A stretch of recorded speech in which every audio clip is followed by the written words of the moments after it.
Hello, everyone. We are here with G2's Leaf after their win today against Leviathan in that grand final to lift up their fourth America's trophy. So, firstly, Leaf, you've been around the block for a while. How does it feel to lift yet another trophy? Feels good. I think we're always, aiming for the international trophies, but it's good to know that, we still got it in domestic, Mhm. matchups. And I feel like this was the hardest road and the hardest one that we've had overall. So I'm glad that we were able to persevere and push through. hmm Talking about the hardest road, I mean, firstly, talking about Leviathan in particular, this is the first time this year that you guys have been able to win against them. So I remember your post-match interview where you talked about being able to beat the Neon Merchants. So I just wanted to ask you, like how has that road been, especially since you play so many different dynamic roles for the team? Um, I mean, my Phoenix personally has a lot of work to do compared to someone like Sato, like I'm still getting used to it on some maps and it's hard because it's split up, so I don't get that mastery. But, you know, overall, like the play patterns are getting more defined, just how to beat the Neon and the Phoenix and stuff like that. And like I think as we played them more, we kind of realized like more and more like how what kind of owns them. So, that was a good thing. Obviously, we had double map ban, so or we had they had double map ban, Mhm. so we had to play kind of at a disadvantage in that regard, but we knew just kind of, if we don't mess these things up, then we'll be strong. Talking about that double map ban, I think Fracture, Valen mentioned yesterday in my interview with them that that was going to be a bit of a challenge. And of course, them also banning out both Lotus and Breeze, which are kind of your specialty maps. Despite that challenge, seemed like you guys were super well prepared. So, how did you manage to kind of do that? Was it like, the coaching staff behind the scenes giving you all the prep you need, or how did that kind of play out? Yeah, I'd say the coaching staff, I was the one that presented the comp just because their play style and like their agents that they play on that map, like Sage kind of owns it, not gonna lie. Like they want to play that set retake style, they want to play that flood style, so having an agent to just, literally put a wall up in front of them, like they're gonna be like, "Oh, like what do I do?"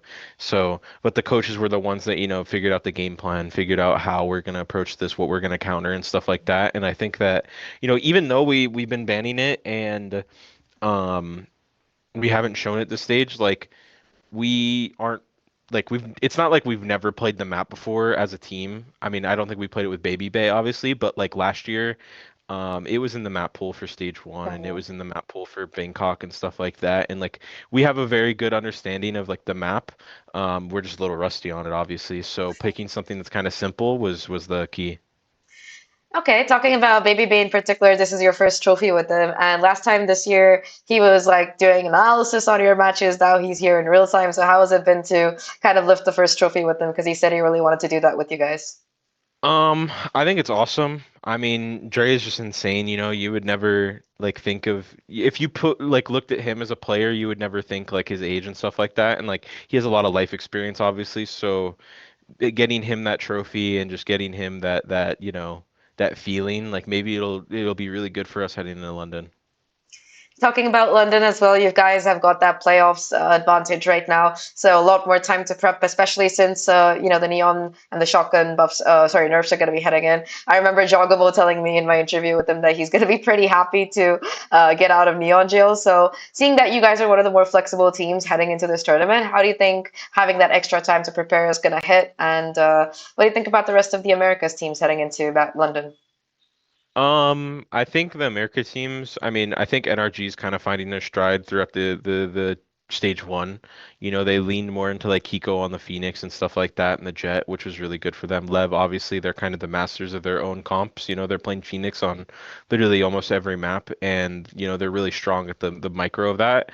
And then we're just always kind of we change our stuff around a little bit, but we just have our formula of playing, and we try to adapt and just think ahead and stuff like that. So I feel like America's is all really good heading into London. Everybody kind of has their unique flair.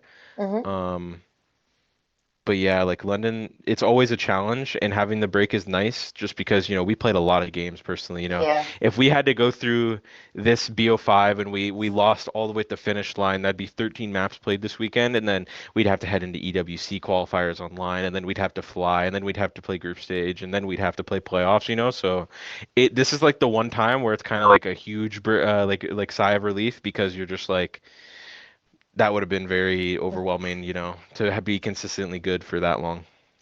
Talking about the overwhelming part, I mean, I think that this is something that your teammates have also mentioned about Santiago and how there was like very little downtime between the games. So heading into London, you're not going to have to face that at least right off the bat. Also, one more thing that I think your team mentioned was a lot. Well, everybody mentioned it was about like kind of fitness and how you guys are kind of focusing on it this year. So I'd love to hear more about that and how it's kind of helped you personally be a better player or whatever. Yeah, I mean, we've been a lot more on track in terms of like adjusting our bodies to um the new time zones that we're going to be playing in, and Santiago really wasn't that bad. It was only 4 hours ahead or something, or like Hmm. five.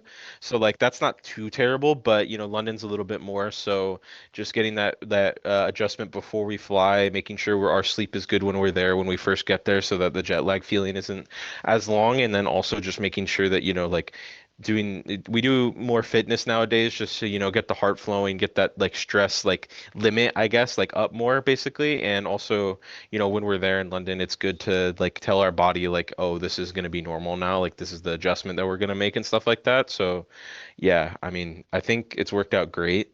um Hmm. there's obviously some days where we're bad at it, but that's just kind of like stuff that happens with the schedule that we have. But we try to make the most of it. Got it.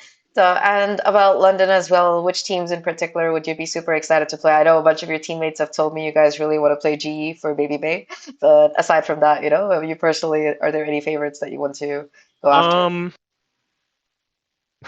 I think Vitality would be fun. It'd be kind of similar to Bangkok last year when we played them, and they were kind of known as a super team. Hmm. And that's kind of get the title that they're getting now. And I think that they've shown a lot of improvement throughout the stage. So it'd be fun to play them. Obviously, they're first seed, but it would still be really fun to play them. Hmm. GE, obviously. And um, honestly, I feel like Full Sense would be fun to play against just in terms of like it's fun to always play new Apex styles. I feel like we played against DRX and PRX obviously PRX so many times, but just like, all these APAC teams kind of have their own identity. Like right now, Premi is just owning on Jet and Phoenix and Hmm. Waylay. And so it'd be really fun to play against compared to, Dombi Neon or, Jing Rays and stuff like that. So yeah, those teams would be fun. Something new for sure. I see like a common line here. All of them are like teams with Banger Jet players. Yeah, no, yeah, definitely.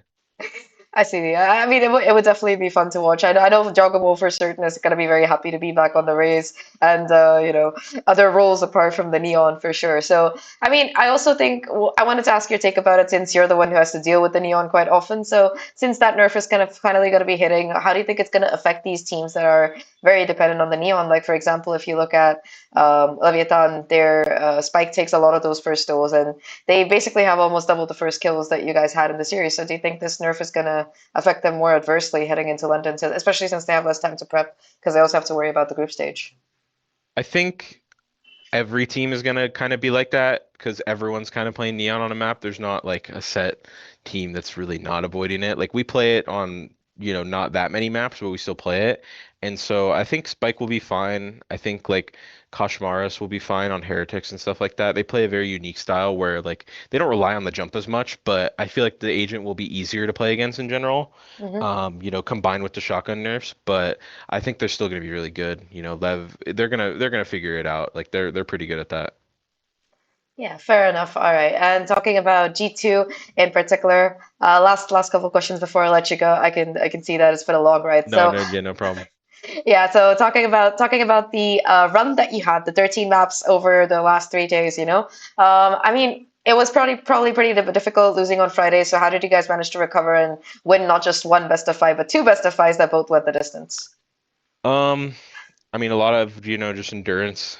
Uh, you can't go a five map BO5 into a five map BO5 without a little bit of endurance and just a little bit of willpower and experience. So I feel like the experience played a key part, and we were just determined. Like we didn't want to give in to, just plain sloppy because we're tired and stuff like that, because that's just a sad way to go out. We know we're better than that.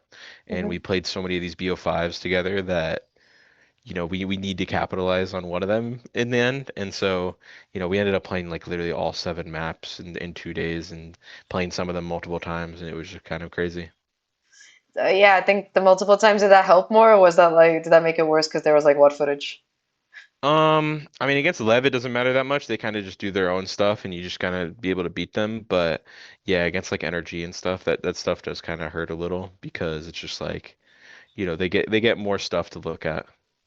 Yeah, I think yesterday was also the first time NRG managed to take a couple maps off of you. You know, you still have the perfect record, but things got much closer. So how difficult was that? I mean, like I said, they've improved a lot. They're finding their stride with Kiko on Duelist, and they obviously, made it to London, so that's a achievement in and of itself. But I think that the gap between us is a lot smaller now. Mm. I feel like in kickoff, even the gap was pretty small, but we kind of busted out a new style that they weren't really ready for, some new comps and stuff like that. So they're a team where like if you prep, if they can prep against you, they're gonna do well, and they've always kind of been like that. So it wasn't surprising that it was that close, to be honest.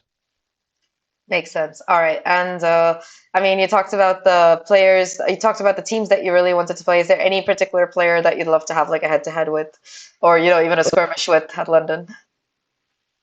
I mean, the boy Benji Fishy's there, so he'd be fun to play against. Ex-TS player He's versus he's very, ex-Fortnite player. That would be I funny. mean, yeah, I mean, he's just a fun guy in general, and he's fun on stage too. So I think he'll be fun to play against. I would personally love to watch that. Anyway, thank you. Thank you so much for your time. Leave. Congratulations again on your fourth turf trophy and good luck for London. Thank you. Thank you.